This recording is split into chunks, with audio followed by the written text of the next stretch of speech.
Welcome back to Candid Football Conversations, and we have another guest today speaking to us. It's Arata Izumi, a former Indian national team player, someone who's played in the I-League as well as in the Indian Super League, and now is an assistant coach with Inter Kashi. Arata, thank you very much for your time. As people will be able to see, you're in an Inter Kashi coach's jersey, so you guys have started your preseason in Kolkata. How's it been going? Yeah, it has been a fantastic experience working with this club, and the entire team is motivated. Players, technical staff, of course, management, and we are working really closely together to have great season for this brand new club. So it's going fantastic so far. Last few seasons, you were with the Reliance Foundation. You were working with younger players, with academy players. Now you're moving up to work with senior players. What's that difference for you so far? Yeah, actually, I feel like I'm back to my playing time. Dealing with those professionals.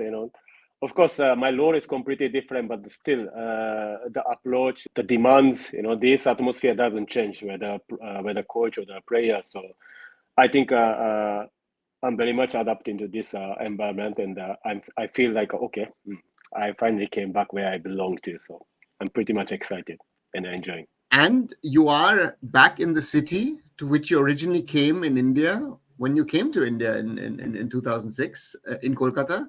How does it feel? I mean, so many years later, you're back in Kolkata. You now see this football infrastructure that the city has. You see how much of, you're not only just a few people in a team, that there's so much organization. You guys are staying in a proper hotel and all that stuff. How does it feel, if you remember your old playing days? Yeah, it's fantastic. Of course, I mean, Kolkata is always close to my heart. In the 2007 when I came to East Bengal, Kolkata, this was the first city to start my footballing career in India. And it was dramatic enough for me to come back to this city as a 80K player. And now, as a coach, especially the first year of my coaching professional career with this Inter Kashi brilliant club, to come to Kolkata for this pre-season training session is something very special and dramatic for me.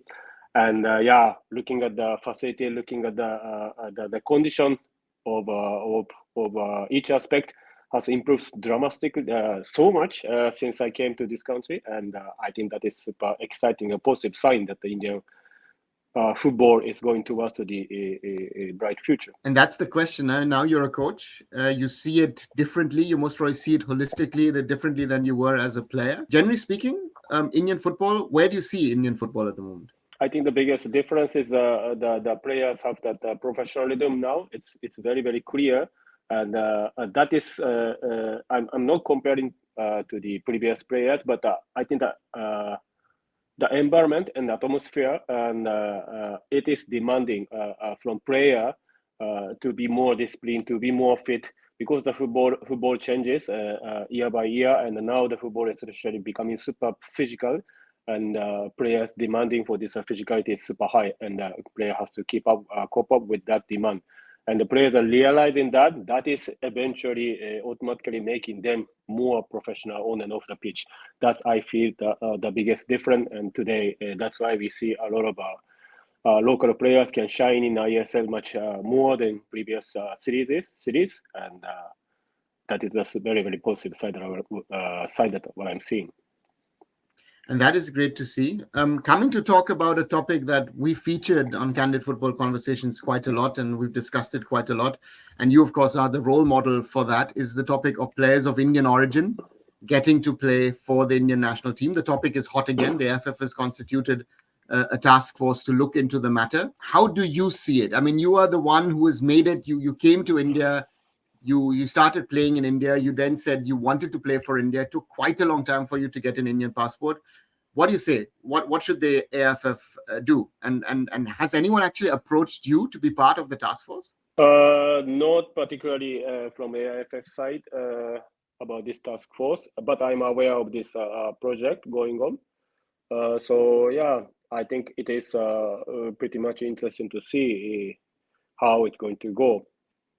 I think if you can give me some more specific question, probably I can answer a bit better way. Yeah.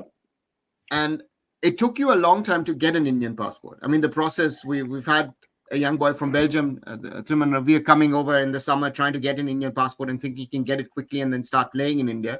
it took you a long time to get the passport. Is that the biggest challenge for a PIO OCI to wanting to play for India at the moment? I don't think that is the biggest challenge. I think any country looking to change the citizenship or to get the citizenship have proper process, and I think Indian government is properly it's guiding that you can find out whatever the information from the internet, and you can talk to lawyer, then you can find the procedure, and you just need to go through with that procedure. So I don't think that is something that stopping or disturbing PIO or OCI to play for Indian national team. Of course, the difficulty is always surrendering your own citizenship and becoming Indian and play for India. I think that is the biggest challenge that most of the foreigners or the PIO OCIs are facing.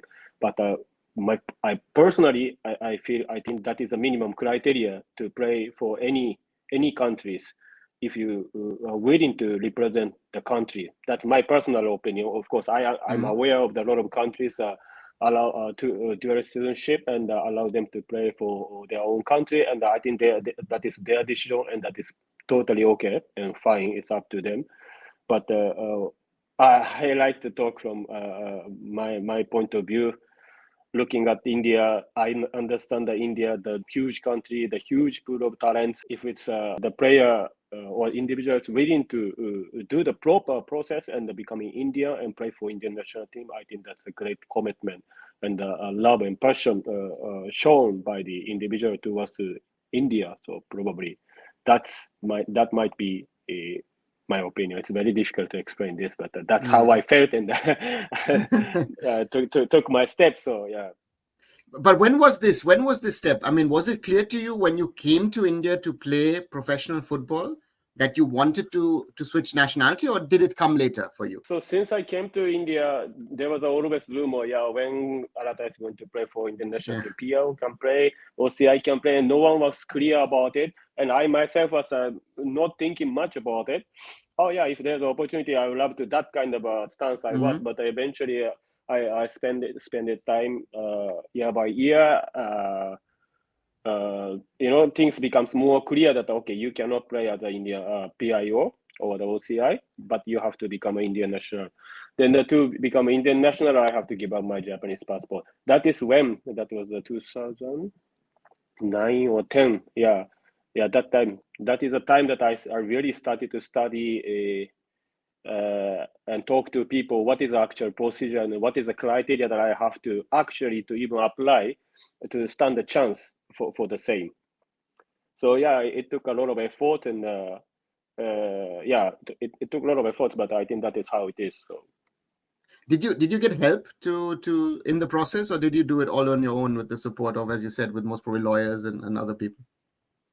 Yeah, I had some support from the well wishers to connect into person and understanding which documentation and this and that. Yeah, so I'm always grateful to them, and of course, some Japanese consulate people also helped me quite a lot in terms of documentation, in terms of coordinating between two government, and yeah, without their help, it was I'm sure it was very very difficult. And if you look back at that decision that you gave up your Japanese citizenship to take on an Indian citizenship to go on to represent the Indian national team, do you think it was the right decision for Arata Izumi to take? Forever, 100%. There's zero doubt. That because of that, today I'm still here. I'm talking to you. I can still call myself a professional. India gave me everything. The decision of myself was one of the biggest, the most important decision of my life, and the most positive decision that I made in my life. And that's a great thing to say, right? That again, it was most probably somewhat of a gamble to first of all to come to India to play football, and then fall in love with this country, and then of course represent the country, and everything that you do today is because of that.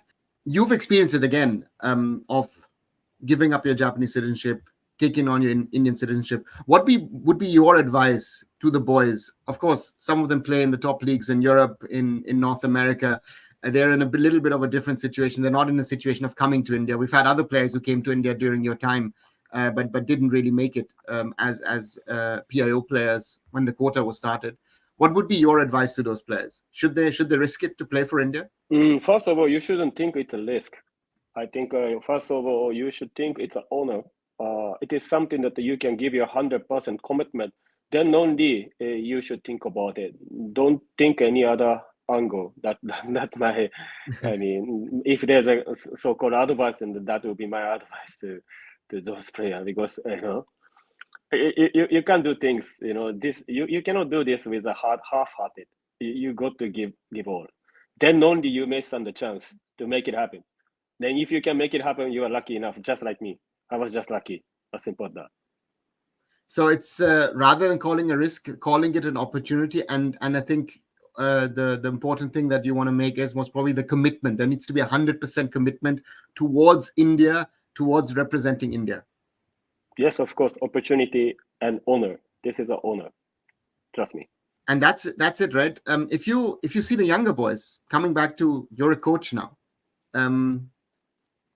Players look up to you. I've had a few conversations with boys who've played under you at the Reliance Foundation, and they were very, very fond about Arata coach, Arata sir, Arata sir.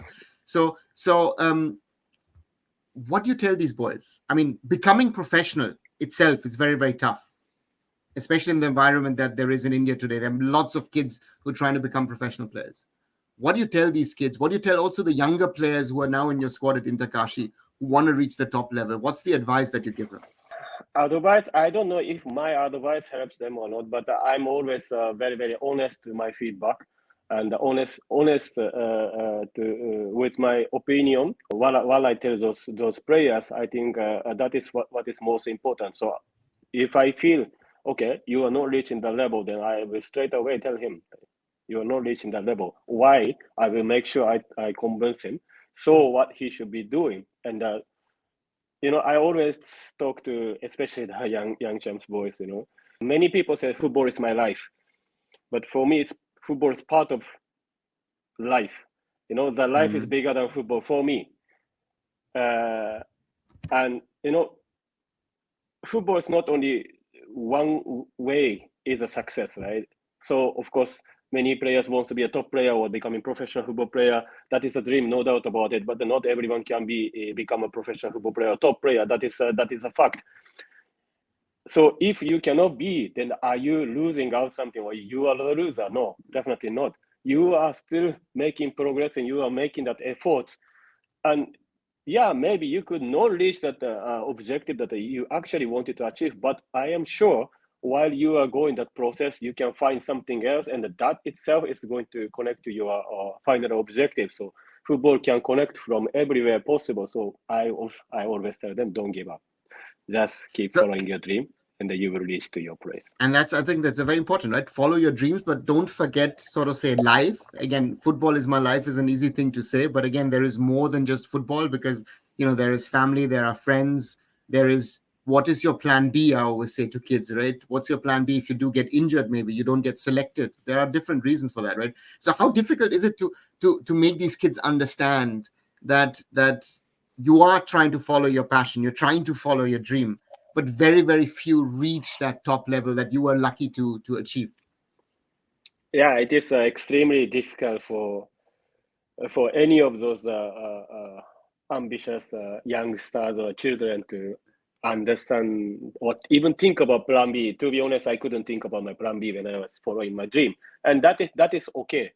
But my job and my belief is always to keep making them aware or giving them the information. Eventually, the individual will recognize that is a moment that they have to do it, and probably that is how we can help. It's a dream that if we can teach children everything in their life, which is not possible, right? They have to It's not possible, yeah. experience, and and then they will come to know. And reality, right? Reality strikes sometimes, which is very, very brutal, right? That is Exactly. sometimes very, very sad, right? Again, we are lucky that we're able to work in the football field and make these, also get these friendships, these experiences of meeting people. I think that's also very, very important, that the friends that we've made and the positive and of course the negative experiences as well, right? Again, sometimes you get stronger with these negative experiences, right? Exactly, and especially when the children face or those young players face that kind of negative or the very disqualification, that is when we should, open our arm again, and we should just help them again. That is the moment probably we can again try to convince, yeah, okay, now we spoke about it previously, but again we can talk about it. Maybe that is the time actual work may start. So that's always my approach. And that's great to hear, Arata. I think you've now made a start. You were coaching the young champs. Now you're coaching the boys at Inter Kashi as an assistant. I wish you all the best, and hopefully we will see you in the future as a top level professional coach in the I League and the ISL.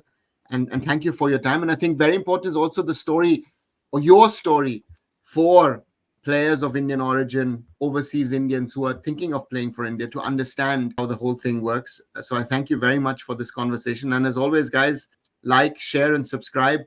Sports Khabri and Arun Foot, and we'll be coming back with more candid football conversations. Thanks a lot again, Arata. Thanks, Arun.